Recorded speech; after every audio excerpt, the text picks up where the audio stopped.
I'm here with Brian May, who is the lead guitarist with Queen, and I'm totally thrilled to have this opportunity to talk to you. And I know when you originally reached out to me, you expressed some of the parallels that you saw with what's going on with badgers and foxes in England and what we're dealing with coyotes and wolves and foxes in this country. And I was wondering if you could speak to those parallels.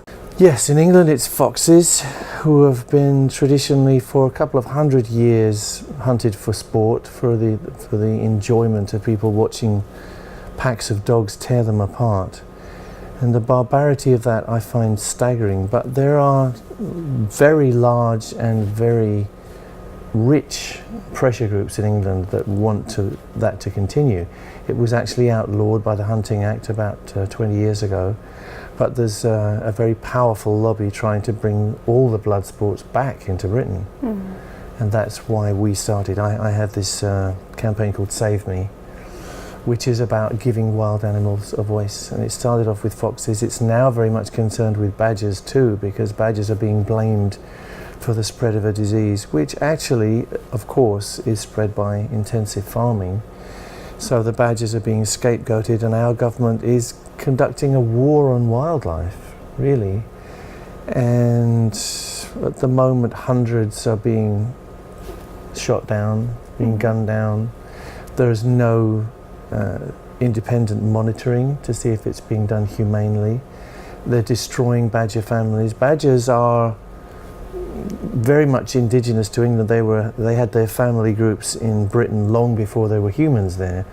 They mind their own business. They're very family orientated. So if you shoot a badger, you destroy the family, obviously. And very often the cubs will die of starvation. It's really a very grim prospect. So this is what we fight, and up to now we haven't won, because we have a government which, no matter how much evidence is put before them, will not change. They have certain vested interests, they have made promises to certain groups, and it's a political decision. It doesn't matter how much scientific evidence, and there is a lot to say that culling badgers won't work, they will still do it. So it's a fight for decency, and I've come to realise over the last 3 years that what you're fighting is not just the symptom, it's not just people being cruel to animals. There is something underneath that, and I believe what's underneath it is, in our case, privilege. It's a way of thinking which says we can do anything we like to people or animals, and you will not stop us, because this is our power, this is traditionally what we're allowed to do. And that is what our government at the moment stands for. It's not the will of the people that we are cruel to animals. The vast majority of people are decent and realise that animals have feelings like we do. But there's a certain section, and a very powerful section of the community, which is determined to keep the old barbarity going. The perspective of our governments of coyotes and wolves and foxes has been one of vermin often, and yet we know ecologically that they're so incredibly important now. So, I look at those same things that we're facing politically in our two respective countries and the forces that we're up against. And you've probably seen we're challenging a practice called penning, where they take foxes and coyotes and they put them in pens and they let dogs basically rip them apart. And like bounties and killing contests, these are largely legal by many states, and yet, we have, like your country, when you actually go out to the people and say, do you accept this? Most people would say no. Killing contests have been going on for a long while, but in Idaho what's new is the fact that wolves are being targeted. And as you probably know, we reintroduced wolves. We spent hundreds of thousands of dollars to reintroduce them, and now we're trophy hunting them, we're trapping them, and now killing them in these killing contests. The idea of killing for pleasure, I still find completely baffling. And it's almost like we're two different races that are on this planet. It seems like human beings are split. I don't know what the percentages are, but most people, I would say, are decent and understand that every person deserves respect, and actually every creature deserves respect, whether you like it or not. It has a right to a decent life and a decent death, and that's what we're all entitled to. But there is a certain section of the community who think that it's okay, in fact that it's great, to kill things for pleasure, not just for food, but for pleasure. And it seems like they will never change. It seems like this problem won't go away, because people will always have this desire in their body to cause pain. And there's obviously, the FBI will tell you there's a great link between people who like to cause pain in animals with people who like to cause pain in human beings. So it's a trait in humans which is evil, which is very, very, very bad, but it's not going to go away overnight. Once you've seen the depths of depravity that people will sink to in abusing animals, you have it in your body and you know it, and you can't unknow it. And it becomes part of your life to try and save animals from this terrible fate that they have.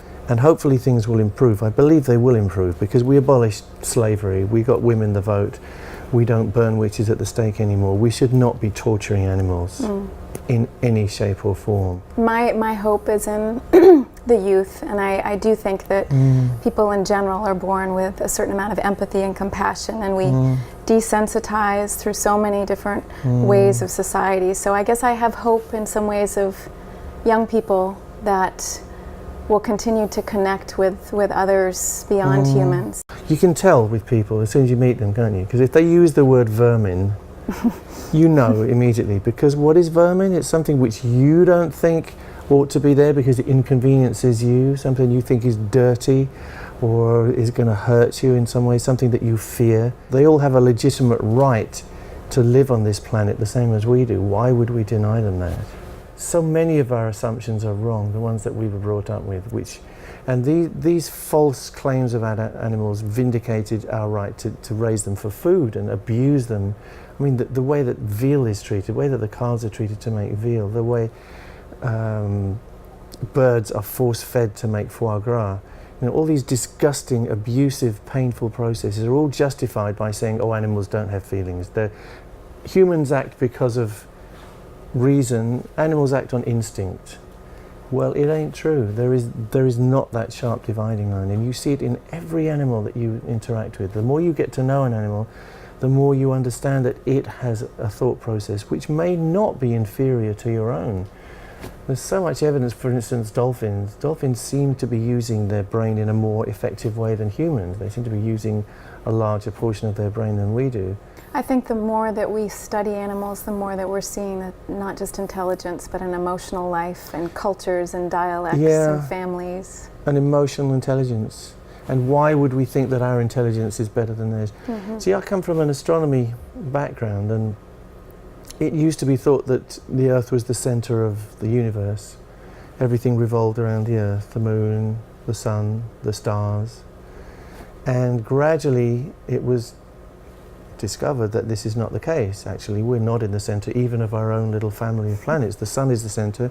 The sun is not the center of our galaxy. It's a tiny little speck in a corner of our galaxy. Our galaxy is not the center of the rest of the galaxies in the universe. You know, we are not central in any way whatsoever. So why would we think that the human race is central or more important than any of the other creatures on this planet? So Brian, if someone were to say to you, what can I do? You know, I'm just one person. How can I make a difference? What would you say to them? I'd say to people, get connected to an organization that is dealing with this and contribute in the media, talk, spread the word, question practices which you think don't look right. And it can be anything. You can see perhaps you see people selling pets in the street. You know, ask where they come from, ask why they're not with their parents, ask if they are truly rescued. You know, are they being bred for money when there's animals that are waiting in rescue homes the whole time? Ask questions like that. Ask people, you know, ask how dogs are treated if they're pets. Ask how the animals are treated that make your food that you eat every day. Find out. And if you're not happy with the way that's discovered to be, then do something about it. Make a noise, speak, join organizations, donate to organisations, but most of all speak up and say we are not going to put up with this. Well, again, I just am so grateful for all that you're doing in England for the badgers, the foxes, and Okay, well, we are uniting. It's very important that around the world we unite, because it's a very global thing. There are bastards in every country at the moment, and they need to be contained, and they need to take out their evil, cruel intentions in a harmless way somehow. You know, let's get them converted to video games or something, you know, but just stop them feeling that they have the right to abuse another creature.